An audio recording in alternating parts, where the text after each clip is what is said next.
丝线缠绕纸板。客家缠花要做的细致，丝线怎么缠很重要。缠花讲师黄佩萱整天钻研在缠花世界里。传统客家宫花在她的一双巧手下，以各种姿态呈现。蝴蝶就是福嘛，对，那如果说是石榴就是多子，所以我就把这些东西喜气的、吉祥的，把它带到我的宫花里面。制作缠花需要动乳学的功夫，需要非常有耐心，才能做出动乳学的缠花。在传统客家社会中，缠花做得越细致，越能显示妇德。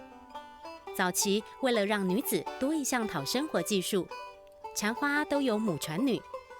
不过黄佩萱是在20岁那年，一见缠花就爱上，反过来缠着妈妈一起找老师上课。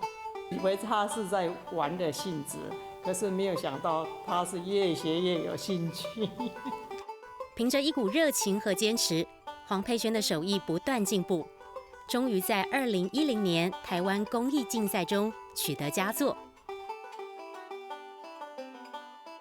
一步步走到现在，黄佩萱不但延续传统，更想有所跳脱，希望能和现代生活接轨。我当时有一点迷惑，会觉得说现代风格这个东西到底属不属于缠花这一块？用心制作美丽的缠花别针，黄佩萱继续自我挑战，以抽象意念完成全新的创作。接下来的话，我希望缠花可以再发展出更多不同的可能。就在黄佩萱不断的努力和创新下，传统美丽的客家缠花将不再被人们遗忘。上课喽！懂优秀，懂优秀，懂优秀。